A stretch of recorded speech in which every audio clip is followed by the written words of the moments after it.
It's now June, and a lot of students and schools are on summer holiday. A lot of you guys might think that the school and staffs might also be on holiday, but that is in fact wrong. You know that schools does a lot of preparations before the academic year. Do you know what type of preparation do they make? How much effort and commitment do they put into giving a student a great academic experience and to monitor the success? Today we're at Bodwell High School. We'll be visiting the school itself, talking to principals and staff to see how much preparation and time they go through to provide a student a great academic experience. Let's go. My name is Hussam Hallis. I'm the principal at Bodwell High School. I have been at Bodwell for over 30 years. IB-MYP is offered to students in grade 8, 9, and 10 with us. It's a great opportunity for students to increase their critical thinking and global mindset in an environment that not only encourage and promote collaboration among students, but it also hits on all the academic aspects of a strong academic program. Actually, Bodwell is unique in that way. It's set up with what's best for students in mind. We offer AP and the BC curriculum for students in grades 10, 11, and 12 to give the students the flexibility to delve deeper into the programs of their choice. For example, a student may choose to take AP Calculus, AP Physics, and AP Computer Science if they are applying to engineering. Another student who is applying to social sciences, they might choose AP Calculus, AP Economics, AP Art, and so on. It does offer tremendous help for students who are applying to universities here in Canada, in the United States, in the UK, in Australia, and in Asia, and other parts of the world. The main purpose is to allow students to really get a good taste for how university courses will be offered and to prove to universities they can be successful at university level courses. It's designed in mind with not only academic support in class but also outside the class, just to allow the students to have a chance not only at succeeding academically but to learn how to collaborate, how to work with others at a university level course. We have over here is where our counselors will sit. Our counselors really are the main conduit between parents and the student and the school. My name is Megan Dalziel. I am the head counselor at Bodwell High School, and I have been here for over 20 years, since 2004. So each student is assigned a counselor before they come to the school. And before they come to the school, we're there to do course selection as well as answer any questions that they may have. But once they arrive to the school, we provide orientation, emotional support, academic, and university guidance. So we have a Japanese counselor, Spanish-speaking counselor, there's Portuguese, Farsi, Mandarin, and Korean. So every semester, counselors will meet with students to do course selection. When you're in grade 8 and 9, there's not a lot of choice there, so we're more talking about their interests and passions, maybe what kind of clubs they're interested in. But once you start to go into grade 10, 11, and 12, that's when you really start thinking about what am I going to do in the future. So students will meet with us, we'll look at the course offerings, we'll match that with what they're interested in, and some students know what they want to do in university and others don't. So in grade 10, it doesn't really, we still have some time there. Grade 11, when things get a little bit more serious.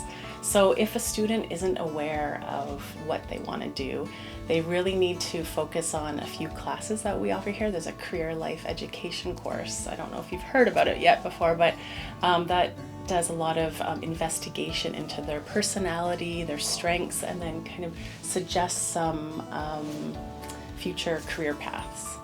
So with that information and with the student's interests, the counselor will choose courses, but also, again, students might not know, so we're doing a lot of research in our offices together. We might look at a university that they're interested in, a program that they're interested in, and a lot of those programs have possibilities for future career paths. So it's just spending a lot of time together discussing interests, passions, parent wants, as well as student interest.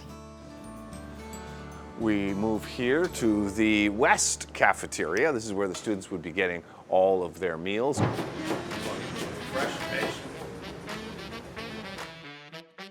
I'm Kevin. I'm chef in the kitchen. We provide different menu each day on our 6 weeks rotation schedules. Basically, we have the Western cuisine, Asian cuisine, or South American.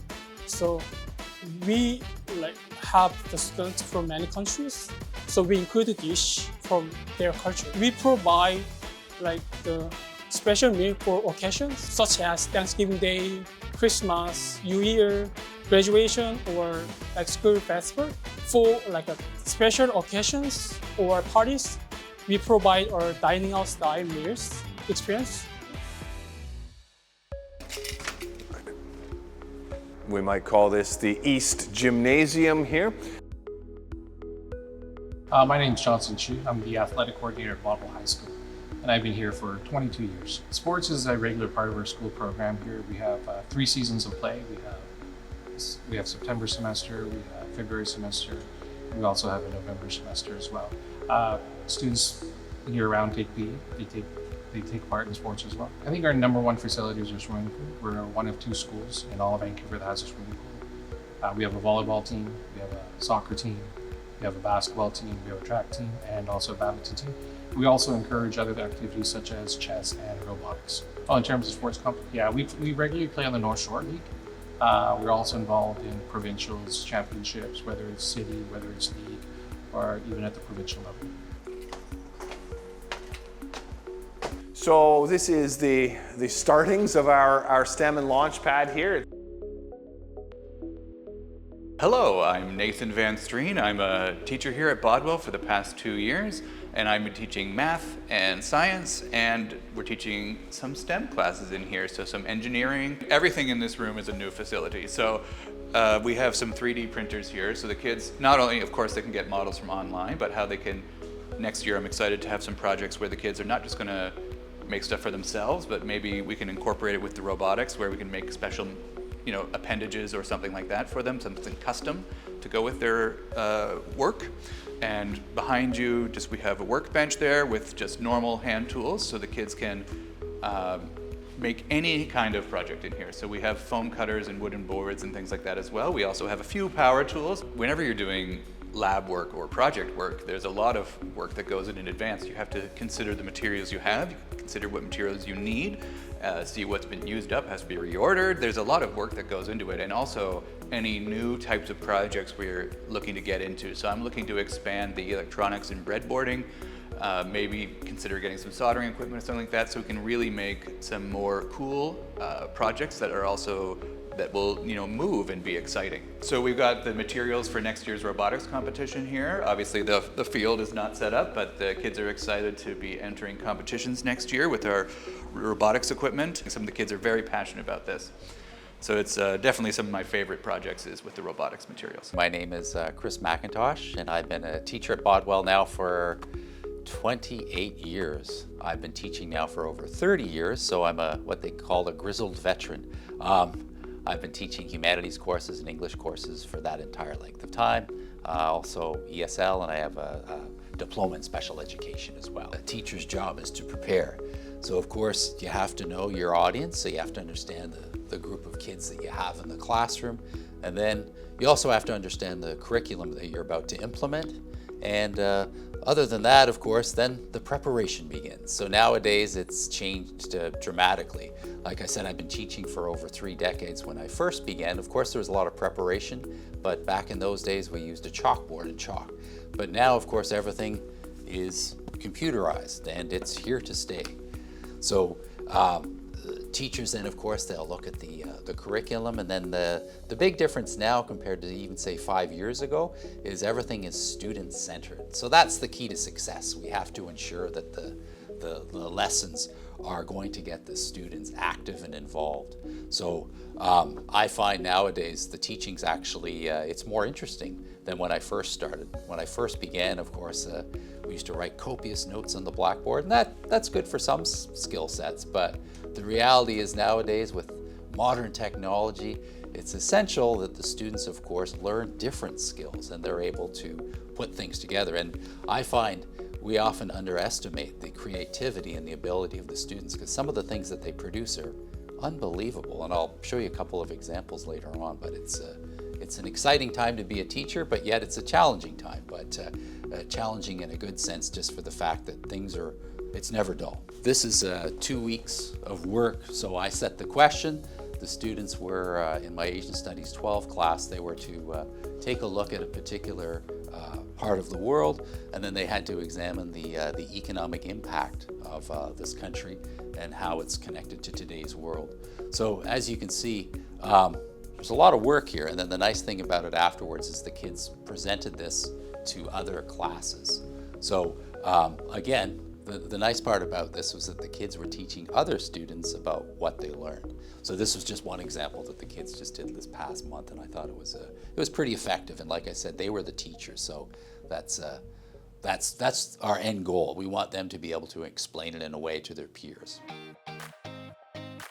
So typically this is what a boarding floor looks like. Hi, my name is Ben Fowler. I am the boarding program coordinator here at Bodwell High School. So there are 3 different room types that we have at the school. We have 2-person rooms, 3-person rooms, and 4-person rooms. We divide with our junior students, so those that are typically 13 to 15 years old, and our senior students who are 16 years old and older. Divided into East and West halls. Our East students are our male identifying students, and our West students are our female students. Student safety and well-being is one of our largest priorities as a boarding department. We have youth advisors who are at the school 24 hours a day, 7 days a week, 365 days a year.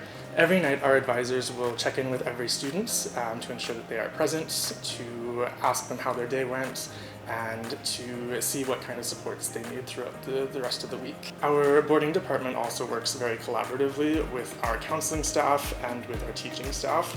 So for example, if one of our teachers notice that a student is consistently sleeping through class, our boarding staff will then check in with them at nighttime to ensure they have a proper sleep schedule.